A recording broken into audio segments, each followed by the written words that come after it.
Wonderful. Thank you, Eric, and welcome each and every one of you to this Industry Insights panel. I'm Professor Sterling Bone, Professor of Marketing and Director of the Huntsman Sales Academy and Huntsman Pro Sales, and it's an honor to have each of you here. It's a particular honor to have some of our friends and alumni back with us today, and so I want to just have them introduce themselves. We have here on this panel Aggies and adopted Aggies and honorary degree recipients as of this moment, as we are celebrating, which is an exciting area of sales this day. So I'm going to ask if we can start here with Amy Kavanek, and we'll go down the line to have them introduce themselves and tell us a little bit about your role, your organization, and then we'll take it from there. And then the format of this panel is I have a few questions and that I want to ask of them, but then I would like to invite questions from the audience to anything that related to sales,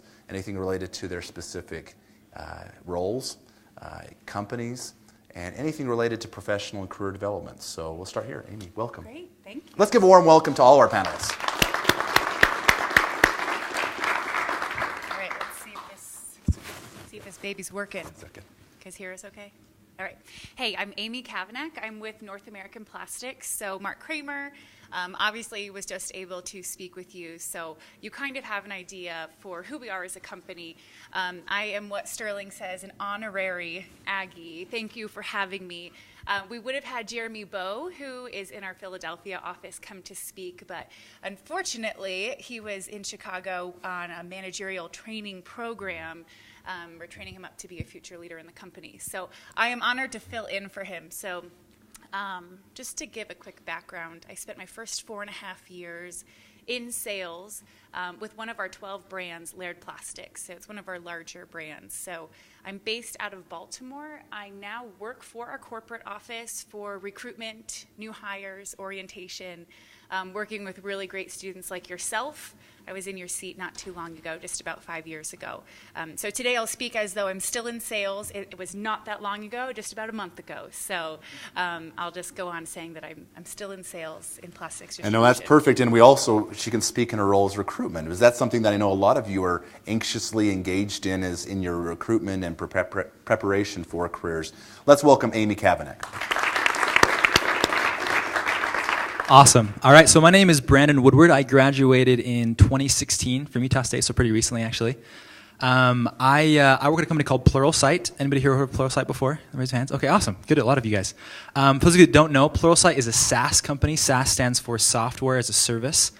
So we basically sell subscriptions to tech learning. So imagine I guess in honor of Dr. Bone, imagine instead of distributing the Force to people, we teach you how to use and master the Force, right? So I guess in a way. So imagine let's say instead of hiring someone to make you a website, you can make your own website. So we teach you guys how to be self-reliant when it comes to software and programming technology. So it's kind of cool. It's a really exciting time for that, especially the way that technology is going nowadays. Pluralsight has been a company since 2004, but recently there's been a lot of growth in our area of technology.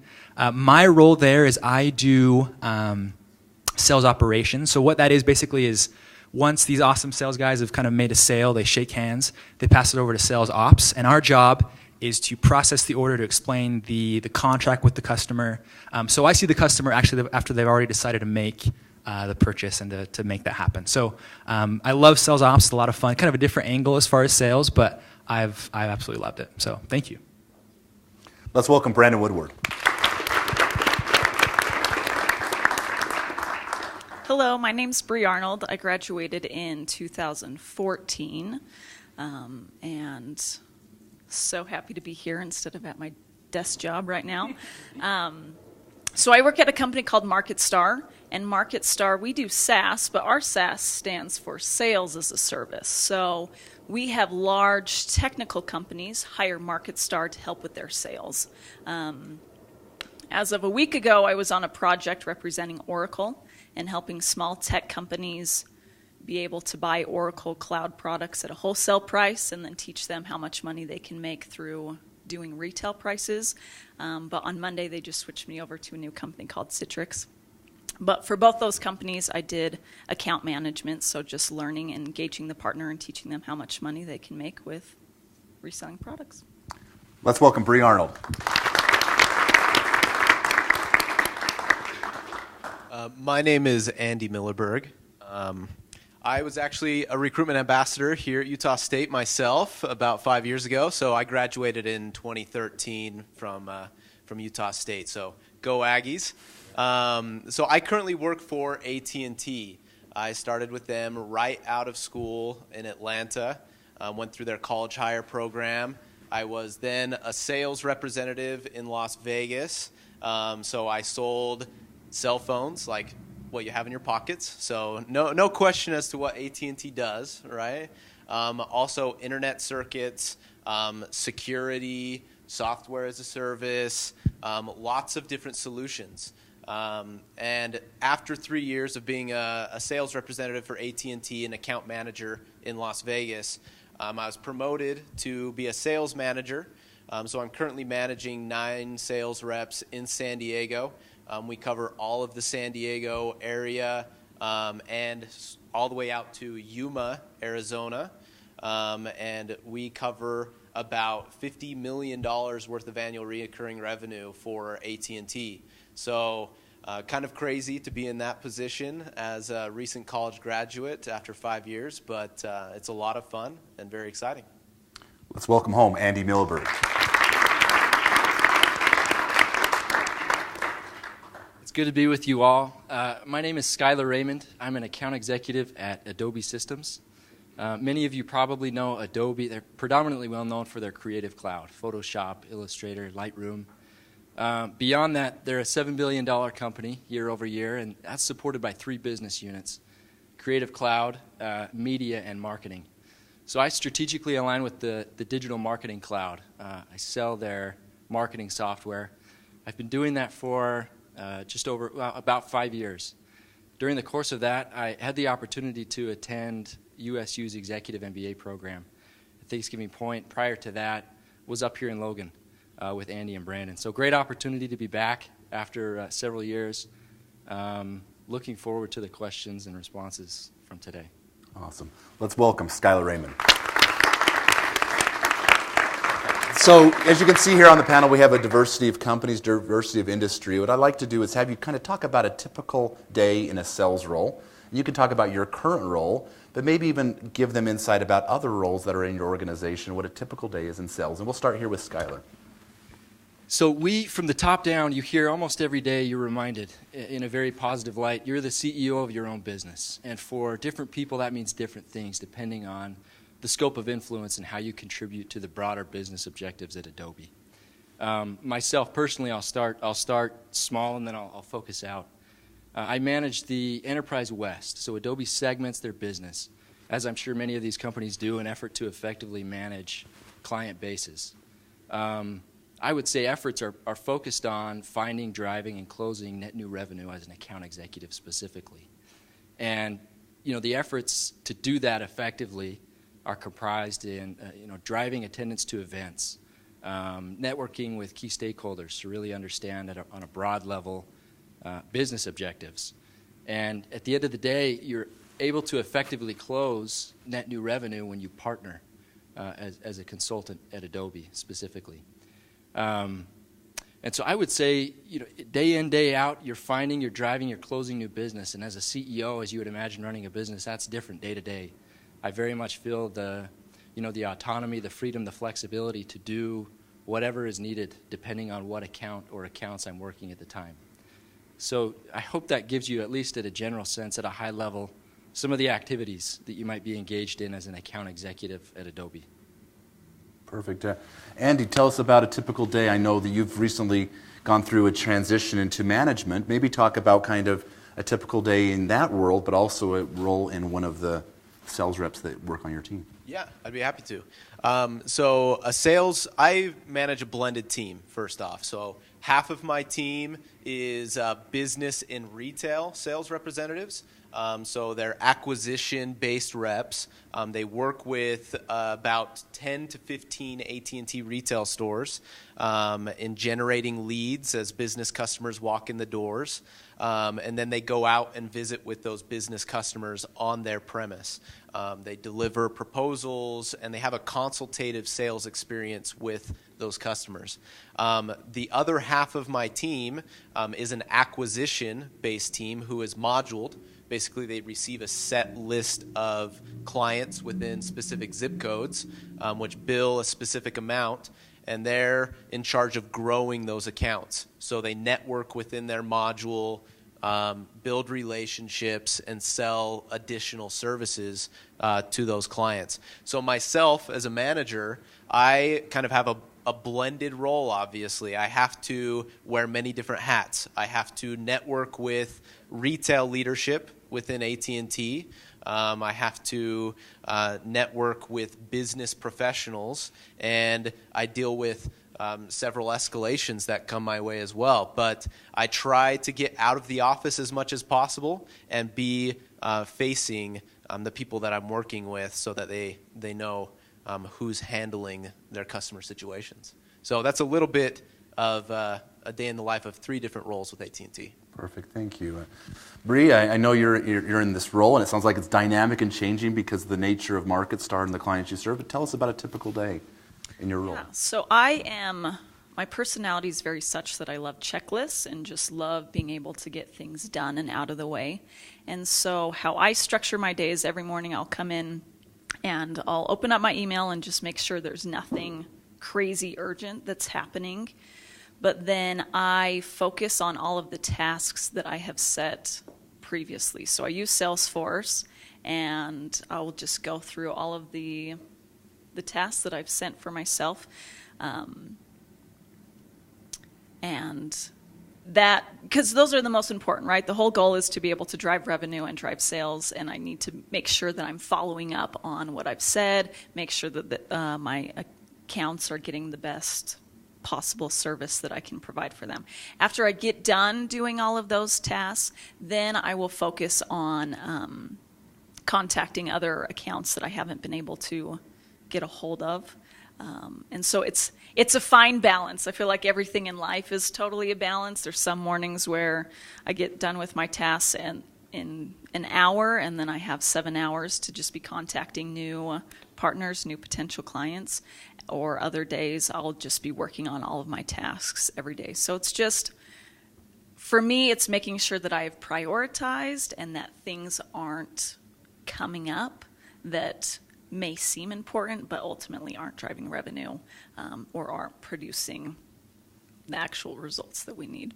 Very good. And continuing that answer, hopefully you all can acknowledge there's some specific takeaways on how we can manage our time and priorities. So, Brandon, tell us about your role. I know Brandon is actually, like as he shared, is in sales operations, which is in a supporting role. And sometimes we think of sales in a very narrow sense, right? And one of our goals here in the Huntsman School of Business and in our Huntsman Sales Academy is to recognize that sales can be in so many different ways of an organization, that the lines are very much blurred between sales and marketing and sales and operations. And so speak to that maybe, Brandon. Tell us a little bit about your role and how you do on a typical day. So let me start off by saying, I think, kind of to add what you're saying, in college, by the way, guys, I did not like the idea of sales. Like sales did not appeal to me at all. Because I'm thinking like it's all cold calling, it's all, that's all I knew of sales was knocking doors and cold calling, right? But that's so far from the truth as far as what we do in sales. There is a team of people working together to make sure that you are successful as a sales rep. And I'm one of those people. So my job is to help make these guys' life as easy as possible. So basically what happens, let's say, for example, Andy's out, makes a great sale, he shakes the hand of a person. At that point, he turns it over to sales operations, to me, or to any of us. And in his mind, that sale, that's done, right? He can walk away obviously he keeps that same relationship with that client, but he walks away and is like, all right, Brandon's got this. At this point, I process everything. I work with the client on the contract. I explain how to use our website, our subscription, our platform. And so my job, honestly, can vary between a lot of different things, from legal to finance to the customer. So I love how much variety my job has, but I love also making sales reps' jobs as easy as possible, because they should go out and find people to talk to. So I think for me, it's all about that, is that diversity of finance, legal, customer facing. So I love that. I love the mix there is in sales operations. Very good. Thank you, Brandon. And Amy, in your role, Amy's recently transitioned into a recruitment role, but talk about sales at North American Plastics and what a typical role is, and speak to that, please. Sure. So basically, there's a few different industries that we sell plastics into. So you think of plastics. Mark Kramer mentioned a few pretty cool life-saving applications. So we're not quite talking about plastic bottles or bags at the grocery store. Okay, so we're talking high-performance, industrial, mechanical, corrosive plastics, life-changing plastics. So my role in Baltimore, because I was serving a military area there with having D.C., Arlington, Virginia, very close by, I was brought on specifically to expand the mechanical, corrosive, and engineering product line. So when you get placed into a location, you are basically given a pretty specific industry that you're going to serve. You might dabble in a few different industries, but it's pretty specific. We talk about having 17,000 products to sell. That'd be overwhelming. Okay, so you might end up selling maybe 1,000 throughout your career, very specified to where you're going. So coming on as a new sales rep, a big part of my job was learning the products. So I won't go into it, but through internal and external product training that we had, a lot of my day when I first started was actually learning the products. I might spend 2 hours of my day learning about products. So that was really neat to really get to know the nitty-gritty. Then obviously you're a sales rep. We want to make sales. That's our job. We want to make revenue, gross profit. So we have a program called 2, 2, and 2. And it's to encourage our employees to call 2 new accounts every day, 2 existing accounts every day. Hey, how are we doing? How was that delivery? How's our service? Did you like the product? And 2 warm leads a day. So it might be somebody who called in previously. It might be an old customer that no longer buys from the company, but you have them on a list that your manager's given you. So that would structure the day as an inside salesperson. Outside sales looks very much the same. Both would have a complete sales cycle. So in outside sales, you're doing that same thing, but you're on the road. You're face-to-face. So you're going into new accounts. You're also visiting accounts you already have business with. And again, you want to think about structuring your time in an efficient way. So you might say, oh, okay, I've got 2 accounts right here and 2 fabulous potential customers right next door. So who's in my area? So you're routing your day. You're planning, you're tracking of your GPS coordinates of where you're going. So it'll look a little different based on what you're selling, who your end customers are, but it is a difference between just maybe seeing the initial part of the sales cycle. You're really seeing it all the way through the end, inside and outside sales, all the way to see the end use of the product. Perfect. Thank you. I'd like to kind of dive deeper into this idea of inside-outside sales. There's a lot of misconceptions as it relates to why one would do inside versus outside sales. Would anybody like to kind of flesh that out a little bit? I know, Skyler, you've probably seen that most recently in your role, probably going from a more truly inside sales to a little bit. Maybe you can speak to inside-outside sales a little bit that way. Yeah. So again, going back to the notion of managing a business, either geographically or by strategic account list, in able to facilitate those efforts, they have different areas of focus throughout the course of the business. So it could be inside sales, which is where I started. I finished school in 2013. I graduated in April. I started as an account development manager. You may hear that called a business development rep, lead generation. It means different things to different companies, and the titles also vary. But the specific focus of inside sales is really to generate new opportunities for those in outside sales to pursue. And again, I think the focus there is generating a pipeline of potential customers, finding those that are interested in whatever it is you're selling, at which point you have an opportunity to evangelize the brand, educate them on the products. There are metrics typically tied to those roles.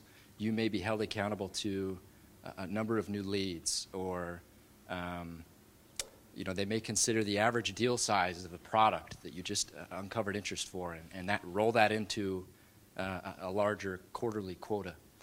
When you feel comfortable with the products and you have a track record of success in finding and driving business, there presents itself an opportunity to step into the field and carry, at Adobe in most cases, a multi-million-dollar quota where you are strategically aligned with those inside counterparts of yours to find and drive business, but then your primary metric is closed revenue. So again, the efforts there can be derivative of new customers through net new business. You may also look at cross-sell, upsell opportunities. We take advantage of renewals and take great pride in taking care of the customers. So, the transition from inside to outside, although it is very different, it is almost seamless at Adobe, and that's by nature of providing the best customer experience possible. Perfect, thank you. Anybody else want to talk in terms of inside, outside, helping students understand kind of those two worlds and how they blend together? I guess I could speak a little bit to that. So my team is primarily outside sales. So we're out in the field meeting with customers on a day-to-day basis.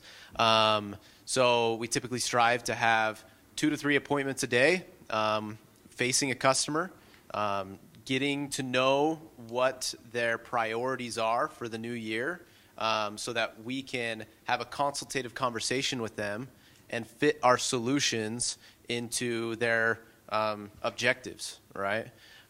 So that's what we focus on in outside sales. However, my team does partner with an inside sales team, and they can receive dual compensation on those sales. So the inside sales team that supports us, they are AT&T employees as well, and their objective is to make phone calls and build relationships into these businesses, find opportunity, and then partner with my sales reps when they go out to the customer, and then they jointly develop proposals and implement the solution as a team. So we've kind of got a little bit of both worlds within AT&T, and it seems to work pretty well. Yeah. I would hope so. AT&T, one of the largest tech companies in the world. Let's open it up to your questions. I'm sensitive to the fact that we have limited time with these. What kind of questions would you like to throw out to the panel? You can direct your questions to a specific panelist, or you could throw them out to general, and we can kind of direct to those folks.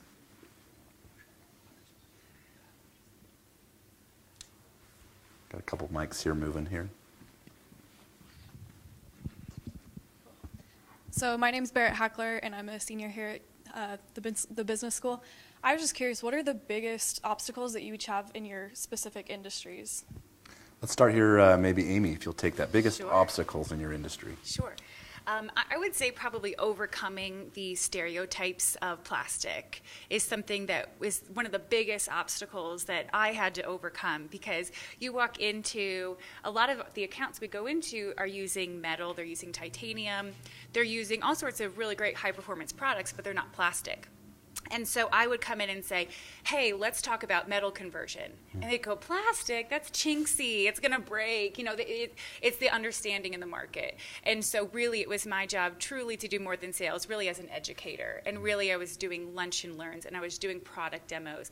I was giving case studies. I was connecting customers with each other to show, no, we're talking about a high performance plastic here. It's not going to break on you. Going to have weight savings. Your aircraft carrier is going to go twice as far, fueling up twice as less. So really it was the product itself was what I really had to combat when I first entered. Great question. Obstacles, other obstacles from the panel. Yeah, so that's a great question. I think for us, and this is actually something that I faced also in college, or I guess back in the day too, but how many of you guys feel like you know like a lot about technology, like a ton about it? Any of you guys? Like I feel the same way. And I work at a tech company, right? And so I think the idea is sometimes people think, I'm not a tech person, so I don't really need to learn tech. Imagine if like in the future, the universal language is going to be French. I think everyone in this world should learn French, right? I think there will come a day where tech is going to be huge, and that's obviously already a massive thing, but what we're trying to break through is that people think that there's like tech people and I'm not a tech person, right? Everybody can have an understanding of what technology is and how to master, understand it. And that's what we want to do. We want to get technology to the entire world. Even people as remote as Africa and places that are a lot more obviously poor. Our hope is that because of technology, obviously we've seen a lot of great things happen in our lives. So we want to break through that stereotype of I'm not techie, I don't know tech, that's not my thing. But really kind of understanding, I can learn this stuff. This is really cool. So we teach people how to master technology, which I think is an awesome thing. Very good.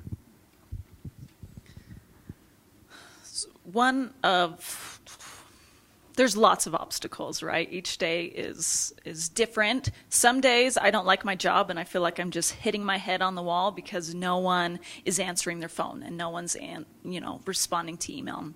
So it's finding ways to be able to create value for these people that you're talking to, because they're getting potentially hundreds of emails every day, and why would they want to respond to if you don't have like a fancy subject line, just like call me at this number type of deal. So for working on the Oracle project, they also get, Oracle's a massive company, so these companies, these partners that I'm working with are getting emails from this department and emails from this department, and so you can get lost in the shuffle. So it's finding ways to create value, to create attention of saying, you should really talk to me because I can't help you.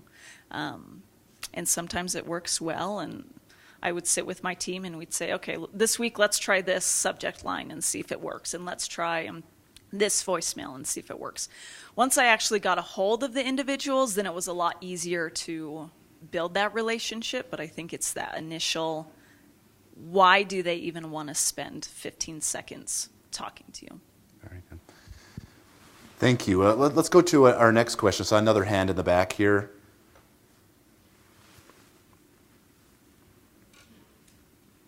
Introduce your name and your major. My name's Hayden. I'm a marketing major. My question is for Skyler. So I've thought about doing my MBA. I was just curious if Adobe wanted you to go back and get that, or if that was kind of something you wanted to do on your own. Yeah, two parts to that question. So there's an incredible benefit at Adobe that allows those who want to pursue higher education to go back and be comped a fixed amount year over year. So the opportunity for me to go back and to have that schooling paid for by Adobe existed. I knew it was something that I wanted to do. I would say from a strategic standpoint, long term, the decision to go back plays into my long-term vision for success. Are they paying me more for having gone back? No, not in the world of sales. You get get paid to close business. Will an MBA help you in that regard? Absolutely. If I were to dovetail off of this previous question around obstacles, one of the obstacles for me was industry knowledge. I mean, you come in and I was amazed at the doors that opened with an Adobe signature, at which point I was then expected to deliver value to, the NFL or Chase Bank or, large retailers, financial institutions, sports media and entertainment companies. So having a holistic understanding of, value drivers across industries came by way of the MBA program. I would also say the network is invaluable. The opportunity to cross paths with those that I went to school with in the future exists, and it's exciting. And I would highly, highly recommend it. Very good. Thank you. Great question. Up here.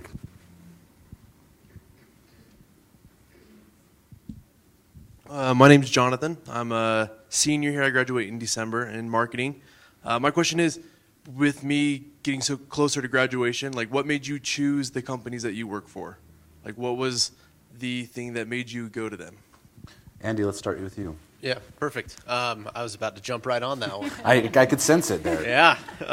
So for me, during my senior year, I applied for about 80 different companies, and I interviewed with about 20 plus. Right. So a big reason why I chose to go with AT&T is because I saw that they valued their people and they wanted to develop them into future leaders. So in my senior year here at Utah State, I actually went and did job shadows with Boeing, Amazon, Microsoft, and Procter & Gamble, all in the Seattle area.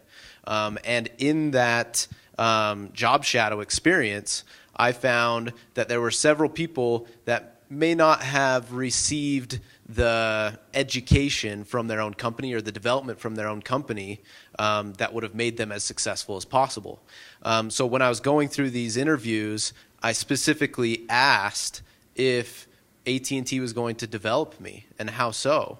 And through that, I was able to be a part of the B2B sales program or a college hire program, and they actually put me through 6 months of development in Atlanta. So they taught me not only about AT&T's products, but they taught me how to sell and how to be an effective sales representative as well. So for me, the reason I chose to go with AT&T was because of self-development, but also because I find them a highly valuable company that's moving in the right direction. Perfect. And I'll just piggyback. I know a lot about these companies. Obviously, they're very important partners here at the Huntsman School. The AT&T program is hoping for your applications.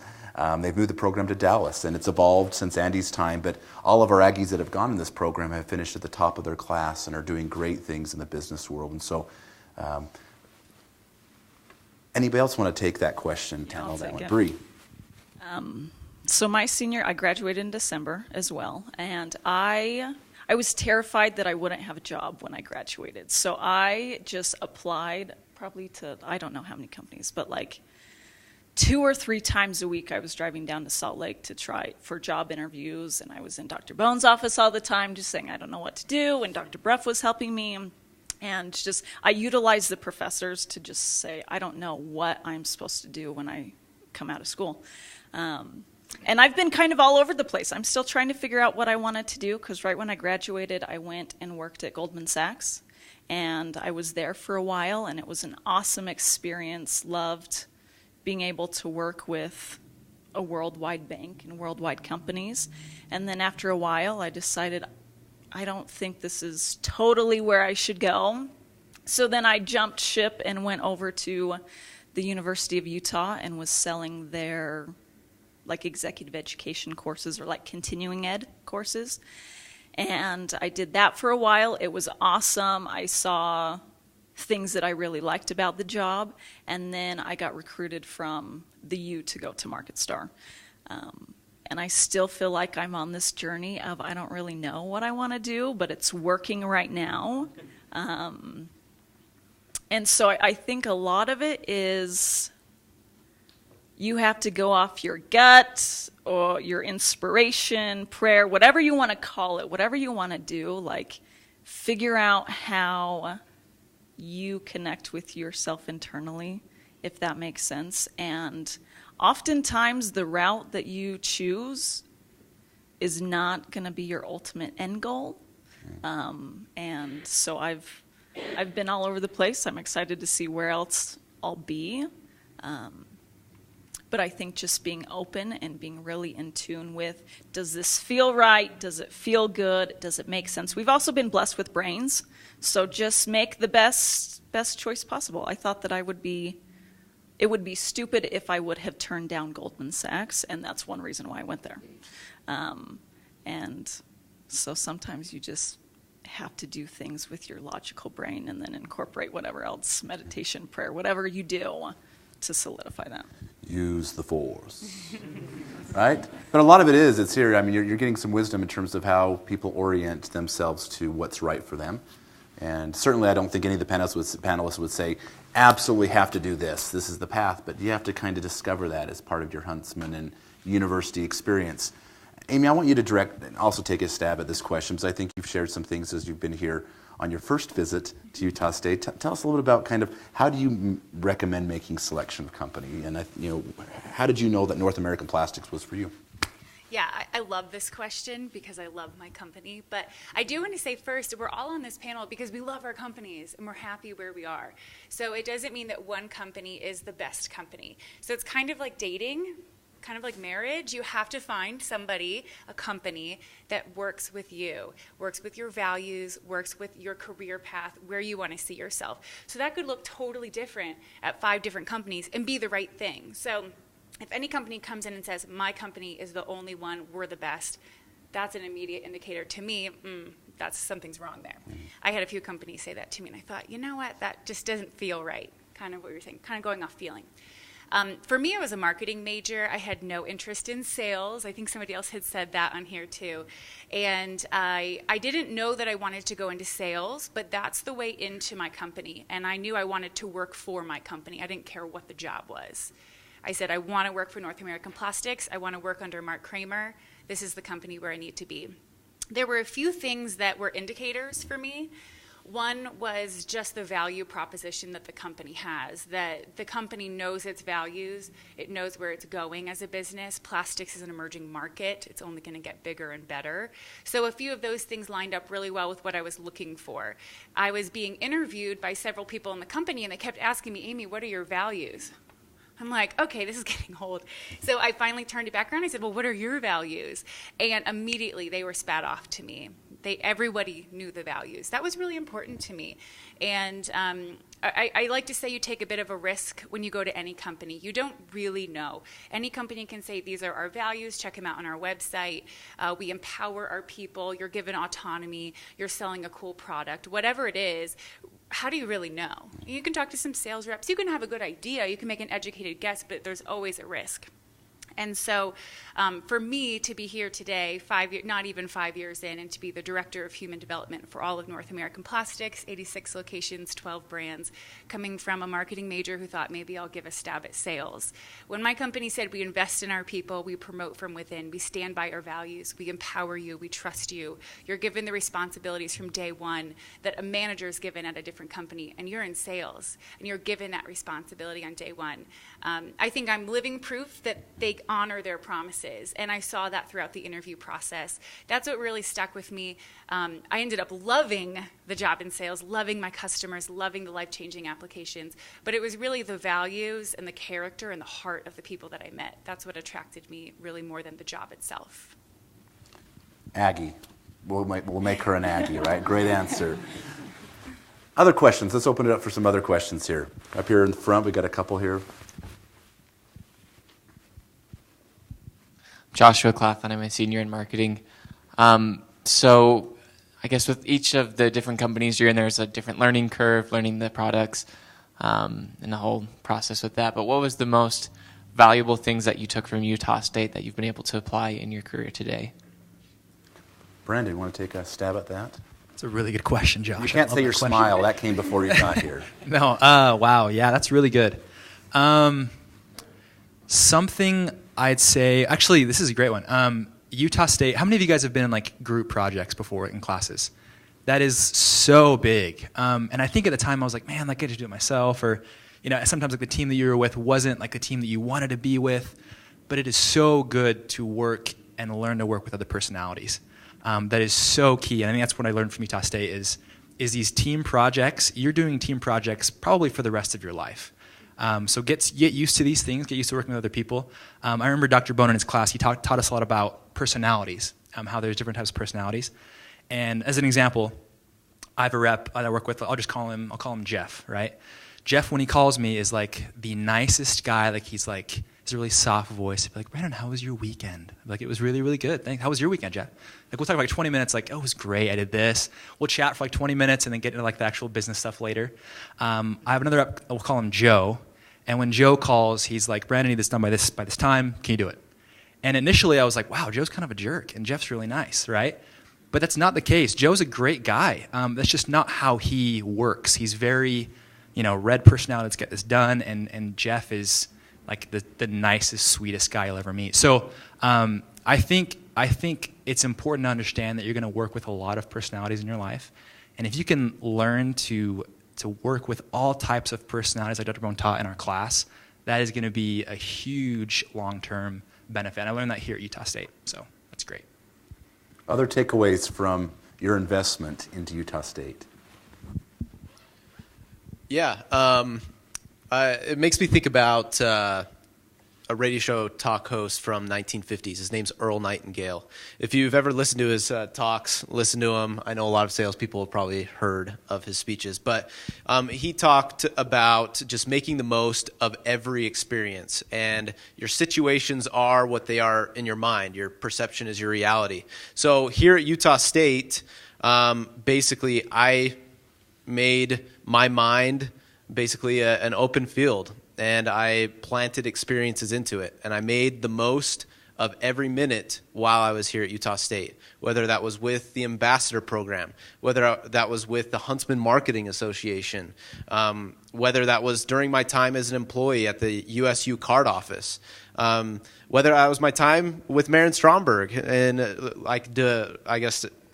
developing my resume, right? So it's just a matter of taking every day and making the most out of it and developing relationships with people, because that's truly what you take away from your time at Utah State, is your relationships and then also your education. So that's my 2 cents. Perfect. Other questions? Let's open it up here. We'll take maybe 1 or 2 more questions. Sean, did you have a question here? So my name is Sean. I'm an electrical engineering major. I'm weird in this crowd, I guess. So my question for you is, there's been a very general theme of education, where it's educating your customers or your companies, educating you to develop you further. How do you feel like that you have embodied this sort of education within yourselves, and how has it changed how you interact with your company and customers? Great question. So in the Challenger model, we call it teaching it. I'll take a whack. So I think changing my perception to value the opportunity to cross-train in different areas of business. And I think that's a general answer that could be applied to a couple questions here today, but really valuing the opportunity to understand how businesses operate. I'm in sales. That doesn't mean that I have a limited focus and that is what's going to drive success. I truly, truly consider the opportunity to cross-train in different areas. And I would encourage everyone to do that same thing. It shifts your focus from this isn't relevant to someday I may be running a company and this is absolutely going to be relevant. So I would challenge the mentality of those that are maybe laser focused to one area and encourage a breadth of focus. And I think Skyler's introduced that in other institutions, and Amy can attest to this, that sales is a major, or sales is kind of a standalone program. And one of the exciting things that we have available here at the Huntsman School of Business is that you can take sales upon any degree, even engineering degrees, as Sean is. And so to get that cross-training in various disciplines, take advantage of every course that you have. It may not be your favorite course, but now is your opportunity to get the most out of that so that you can build upon that with additional skills. I know our time is limited. I want to have each of the panelists talk about the opportunities that are available at their companies and how you might be able to come to work for them or to explore careers within their companies. We'll start here with Amy. Well, I think maybe it's applicable that I'm here hanging out with you guys today in beautiful Utah. So the way into the company is through sales. The reason for that is because sales is awesome, but also we have a really flat structure. So you go sales, then you're a manager, then you're a regional manager, and then you're Mark Kramer, our CEO. So we don't have a lot of layers. There's not a lot of levels. So that means you're empowered. You can make quick decisions. Long story short, sales is what primary positions are open for our company. So I would be helping you with sales. So the way to go about doing that is to have a conversation with myself just to get that started. And while I'm here, if we connect after the fact, I'm on LinkedIn, anything like that, I'm really your go-to person. And so what I do is I represent all of North American Plastics, which means I'm in contact with all of our 87 plus managers throughout the U.S. and Canada. So we would have a conversation and say it was the two of us, and we'd say, hey, where do you want to live? Do you have a significant other we need to think about? Do you have a family that's in the mix here? Where do you need to be? Where's your family located? We really start by looking at a location and what brand you fall into, whether it's Laird Plastics, like I fell into for the last 5 years, or if it's Port Plastics, Calsac Plastics. You get the idea. So really, then we go into the brand. The business model is exactly the same. The products are almost identical. identical. So really, it's just a family of like companies. And so we start by a conversation with myself, getting you hooked up with the local managers, interviewing, just like Bryson, oh yeah, there he is, back there. Bryson, I think just today signed with our Salt Lake City office, which is awesome. Rock star. And so I would put him in connection with the local managers, and they'd be the ones to truly interview you. So I'd kind of get you prepped up. I'd give you a glowing recommendation, and then you take it from there. Perfect. Thank you. Pluralsight. Yeah, so I'm actually really excited about this because we're a very fast-growing company. So I can tell you that in 2018, our goal was to grow immensely, right? So the change as far as like how many people we're bringing in is going to keep happening. Right now, we have one sales internship available for the summer, but that could definitely grow in the next few months. So it could be a lot more by summertime. But because it's such a fast-growing company, it wants to be so big. We have a lot of ways in. So it could be marketing, it could be sales operations. So whatever kind of catches your fancy more. I mean, obviously you can go to the website. We have like a lot of different, I guess, job titles listed, and you can kind of go through and check it. And they update it every single day, so it could always change. As far as the location goes, obviously, right now we're in a lot of different spots. I can tell you now because it's actually official, so I can say this. But over the next couple of years, we'll be moving to just 3 locations in the U.S. So we have one right now in Farmington that's going to move. It'll be down south in either Draper or Lehigh. And then our other 2 spots will be in Boston and then Dublin, Ireland. So if any of those 3 spots catch your fancy, it's really exciting to kind of see where things are going. But a lot of ways in. If you just go to pluralsight.com/careers also, that page is chock full of great ways to enter into Pluralsight. And we're excited to have you if you do come. So MarketStar is always hiring. I think we just hired like 90 people for a Pinterest team that we just brought on, and we have Dropbox is one of our clients, and they're trying to grow a lot. So if you're still unsure of like, I don't know if sales is really what I want to do, MarketStar is a great one to just come into and at least start trying it. You're more than welcome to obviously look on the website, see what positions are open, but if you want, I mean, I'm friends with the people in the HR department, so if you wanted to come talk to me, if you wanted to send me an email, if you wanted to come job shadow, I don't think that would be out of the realm of possibility, and I'm always happy to pass your resume off to our HR department if that's something that you want to do.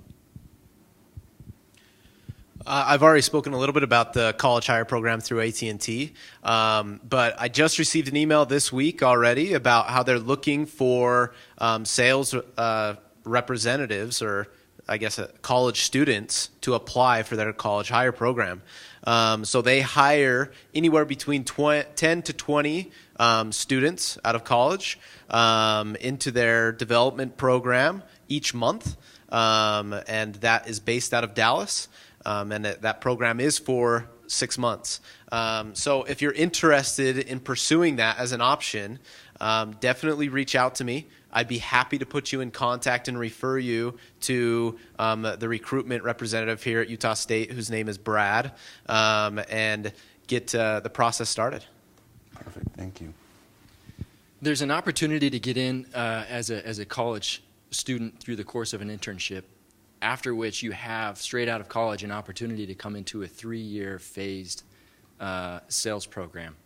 If you were to Google or look on Adobe's blogs, Adobe Sales Academy, you'll find more information. I think this is a great opportunity to get your foot in the door, to cut your teeth in the world of sales and take on some of those inbound lead gen opportunities. If you decide you like it, again, that phased approach puts you on a track to be in the field in 3 years. So it's aggressive, it's ambitious, it's a great opportunity. I had the opportunity to build that out. It didn't exist. So it's taken me 5 years. I'm jealous it could take you 3 years. Definitely take advantage of it. I'd be happy to provide recommendations internally and explore that as an option with you. Perfect. Hopefully this has been as a valuable experience for you as is for me. From a professor's standpoint, it's always amazing to see Aggies and adopted Aggies doing so well in their careers. Take advantage of the alumni network that is yours. That is one of the things that you have invested in as part of the Huntsman experience. is to connect with amazing professionals across so many different industries, so many different companies, and so many different roles. Please join me in thanking our friends and alumni for being here with us today.